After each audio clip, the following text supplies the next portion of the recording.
Ningependa kusema hivi, sisi kama machifu tuko nyuma ya mama county kuhakikisha kwamba jambo hili tumeliangamiza kabisa. Lakini tunapofanya kazi hiyo, mara nyingi tunakumbana na changamoto kata wa kata. Kwanza tuko na wazazi ambao hawataki kushirikiana na sisi. Mzazi anakudanganya, mtoto ni mgonjwa, yuko hospitali, kumbe amepeleka yeye hospitali na ameandago jambo kama hilo mbaya. Ndio na wakati. Pili, tunapata kwamba tunapojaribu kufanya jambo hili, wale watu ambao wanastahili kuungana na sisi ili kutuunga mkono tuweze kufanya pamoja wanakaa mbali. Wananchi wengi pia wamejiweka katika jambo hili na kusema kwamba Mwajamila ni mtuma. Lakini ukweli ni kwamba hili ni jambo ambalo limepitwa na wakati. Tuwe tunapata changamoto ama hatupati. Ukweli ni kwamba jambo kama hili tutaliangamiza na watoto wetu waendelee kusoma. Mwisho, pia kuna hawa wasichana wachanga ambao wanapata mimba za mapema. Sisi kama machifu tukigundua kwamba mtoto wa fulani yuko na mimba, ukijaribu kuongea na mzazi wake, mzazi anakuambia mtoto kama amepata mimba wacha azae. And that is because of ignorance. Wacha wazazi washirikiane pamoja na sisi. Mtoto akipata mimba akiwa mchanga, akiwa mdogo, yule ambaye amefanya kitendo hicho, tuhakikishe kwamba ameandamana na kufuata kulingana na mujibu wa sheria. Hasa kwa majina ni Chen Yoves, Chief Pass Center Location Nyamaji Division, Nyamaji Sub County, was constituency Kisii County. Kwanza nataka kushukuru Mama County kwa vile ameamua kutuita leo hapa kama machiefs na assistant chiefs, kwa vile sisi ndio watu wa vijiji na tunakimbishana na watu wananchi ambao wanafanya hizi vitendo. Unajua hii kitendo ya wamama, wacha nianzie mambo ya kukeketa wasichana. Mimi kama chief wa location nilianza na mambo ya Palasas November. Tukijua ya kwamba masura yakifungwa watu wataanza kufanya hii kitendo. Tukafanya Palasas, nilikuwa naambia wazee wafanye staff meeting na wakina mama kwa nyumba. Wawaambie ya kwamba watoto wakija likizo wasitahili. Unajua mama ataweza sema huyu anaenda kusalamia nyanja yake, kumbe kuna mpango mwingine. Na tena niliambia watu wa location yangu hivi, wasichana wafurana wasitoke kwa poma zao mpaka likizo ishe. Kwa vile wakitoka wataweza pelekwa waende pengine waende kufanyiwa hiyo kitendo mambo ya kukeketwa. Kwa hivyo hayo tuliamua na tukafunga. Sasa niliweka mikakati, watu wa nyumba 10, Grand Elders, community policing wanazunguka kila poma wajue huyu msichana leo amefungiwa kwa nyumba au wako nje anacheza na watu wengine. Kitu kingine nilifanya, tumepanga seminars. Kama wiki hii ni seminars ya watoto wachanga kutoka kwa miaka 6 mpaka miaka 13. Kuanzia wiki ijayo 2 weeks wasichana na wafurana, seminar ya wiki 2 mpaka tarehe 28 ndio itaisha, yenye ya kufundisha youths wetu wajue inaendeleaje. Hata mimi wangu wachukuu wangu na wengine sikuwapeleka kukeketa, ndio na read by example. Nikuche kitu kingine ya mimba. Wacha niseme wamama ndio wanafanya watoto wanasika mimba.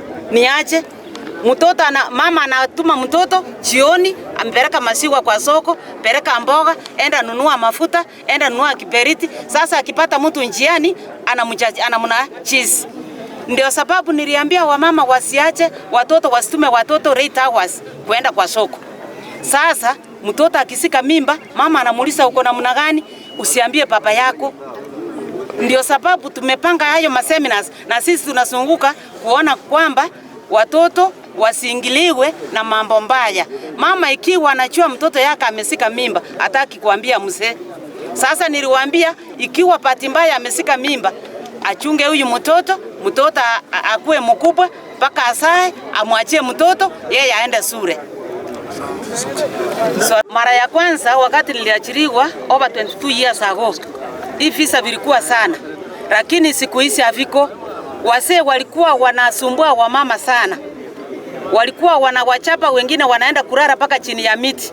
Lakini siku hizi wameelimishwa. Ndio sababu tunasema watu wengi waende kanisa, watu wengi waende makanisani, ndio wajue ya kwamba akipiga mke ni pafu yake anapiga. wachungane kwa nyumba na Mungu awabariki. Marieta, ninaitwa na mimi kwa majina naitwa Ibrahim Ngubo. Mimi ni mwakilishi wodi ya Bokaraji, wodi mahali tuko sasa. Ningependa kushukuru pia Mama County kwa sherehe ya leo. Manaka ameita assistant chiefs. Na unajua assistant chiefs na chiefs ndio wako na hii maneno. Manaka kila jambo likianza wao ndio wanapata ujumbe wa kwanza. Leo hii tunakuja hapa kuelezea ya kwamba tuko na wao wa siku 16. Na hizi siku 16 tungependa watuambie kwa uwazi ni maneno gani yale ambayo wanapitia ili tupate kuyaongea, tupate kuelimisha watu wetu wajua. Hasa kama hii ya kupigana kwa nyumba, unapata sasa watu wameoana vizuri kwa upendo. Ikifika kwa nyumba sasa unapata vita imekuja ambapo imeanza kuua wengi wetu, especially wale wa kike. Hiyo ndio tungependa watu wetu wapate kujua, na pia tupate kuambia kwamba watoto wetu wa kike wale wachanga wa miaka 18 kuja chini wanapata mimba za haraka ambapo asistahili, zinaharibia mtoto maisha yake yajayo. Kwa hivyo hayo yote tunastahili waelezewe, wapate kujua. Unajua hii ni nyakati ya Disemba, na Disemba ni ukuanga na maneno mengi. Na unajua hii ndio holiday kubwa kwa watoto, especially wenye wanasoma. So wanapokuja nyumbani na ikuwe bahati mbaya wapate mimba, wakirudi kwa shule hao wataendelea na shule. Masomo yao itakuwa imekatishwa na hatutataka mambo kama hayo yafanyike. Kwa leo ningependa kuongea hayo ili watu wetu wapate kujua ni nini wanastahili wafanye, especially nyakati hizi ambazo tunapoishi sasa.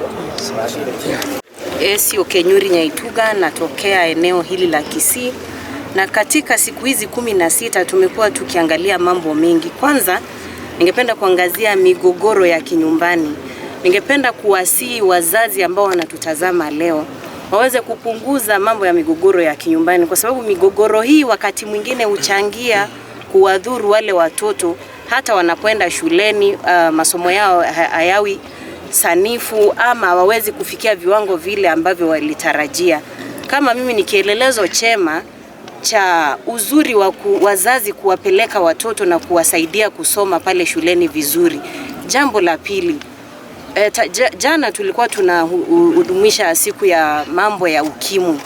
Ningependa kuwaomba vijana wakati huu ambapo tuna sherehe nyingi hapa na pale, wajikinge, afya yao ni muhimu. Mimi kama memba wa kamati ya seneti ya afya, ningependa kuwaelimisha watu wetu kuwa tupimwe ili tujue hali yetu, na wale wenzetu ambao wanatuzunguka wasiweze kuwaonyesha unyanyapaa wale ambao wamekwisha ugua virusi hivyo.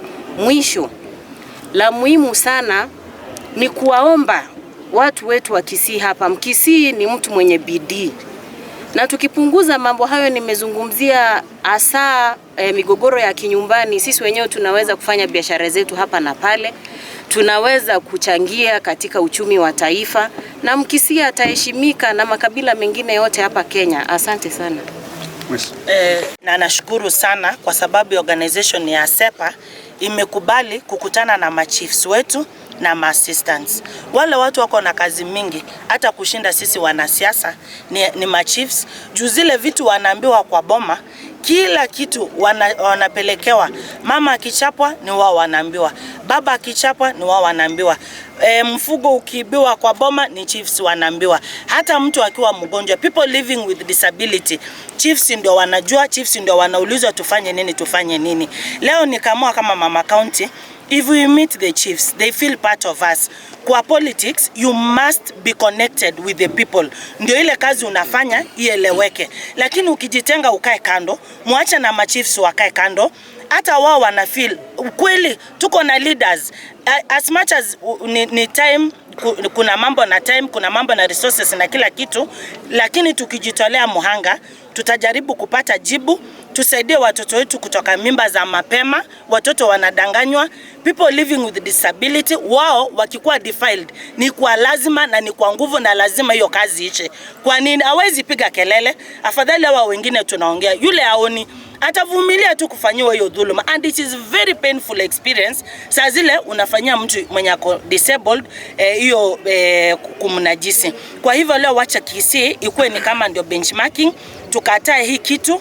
Na Minister wa Internal Security, tafadhali hawa chiefs muone ile njia mnaweza wapanga vizuri, ndio wapate facilitation, kagari kakutembea, waingie mashinani, ndio wa prevent hizi vices. Hakuna haja tupatie mjumbe gari atembee nayo, na huyu mwenye anastahili kabisa anafaa kufanya hii kazi hana hata tuktuk kama pikipiki ya kufanya hii kazi. Asante sana.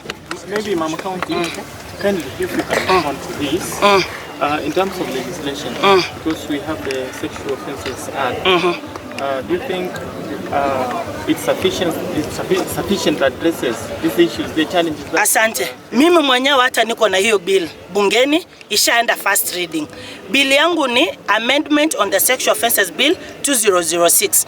On this amendment, I want to must task the Ministry of Education to do national public awareness. National, kila pahali. Tusiseme you are coming to Kisii, juu Kisii ndiko na gender based violence. Migori, no. National, kuanzia kule upande wa Kwale, tuende Marsabit, tuingie kule Embu, tukuje Kisii, tuende Nyamira, every part uko Busia, tufanye national public awareness on these offenses. Watu wajue ukifanya makosa ni nini unangojea hapo mbele. So that is what we are going to do. I have that bill in parliament. I'm waiting for the second reading. Tuendelee hivyo na tuendelee hivyo. Kwa hivyo mimi nimeanza.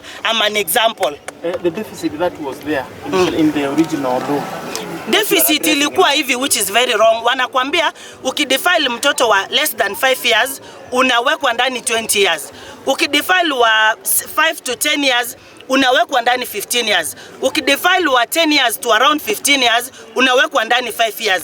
Yani inapea loophole kwamba ukidefile mkubwa unaingia muda kidogo, ukidefile mdogo unaingia muda hii. That should not happen.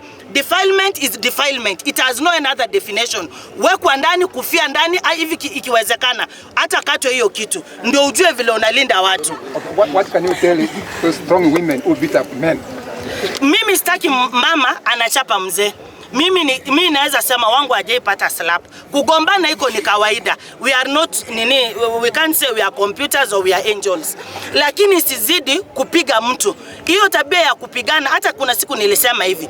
Piga picha, mama anachapa baba, baba anachapa mama, kuja nikulipe 20,000. Juu hiyo picha ikitrend, huyu mzee ataacha kuchapa mama. Atakatazwa na jamii, akatazwa na watoto wake. No one has ever brought me any evidence. So lazima tushirikiane sisi wote, hata nyinyi watu wa media. Send me Donya a clip ya wamama kuchapana na kulipa kutoka kwa ofisi yangu, mshahara yangu mimi mwenyewe. Kujua utakuwa umefanya jambo nzuri sana. Na haya mambo ya femicide. Femicide mungenikubalia niachie Dolphin ajibu juu ni MCA wa Okay, kwa ufupi, kwa majina naitwa Dolphin Bwari. Mimi ni MCA, niko nominated kwa county yetu ya Kisii. Siku ya leo tumekuja kujumuika hapa na mama kuongelelea maneno ya 16 days of GBV, hiyo zinaitwa gender based violence, vita za kinyumbani. Tumekuwa tukizunguka kwa county mzima hizi siku zingine zote spread the gospel, tukiwaambia tuache vita za nyumbani. And kutop up hiyo maneno, tumeweka bill pale assembly yetu ya Kisii. Kuna kitu inaitwa Child Protection Policy na kuna ingine inaitwa the Gender Bill. Zote zimekuja pale na tunazingangania kwamba tupate kupata njia ya kuprotect wanawake. Matters femicide, tumepata wanawake wetu wengi sana wanauliwa kwa nyumbani, huko nyumbani, lakini si wanawake peke yake, because nimekuja nikapata vita si za wamama, si wazee wanapiga wamama peke yao. Nimepata kuwa wamama pia wanapiga wazee. Unapata mzee ameenda akalemewa kidogo akakunywa yake, wanakuja wanapigana nyumbani. So what we are preaching for these 16 days ni tukue na mapenzi nyumbani. Mapenzi, tunataka kupigana lakini tupigane na mapenzi.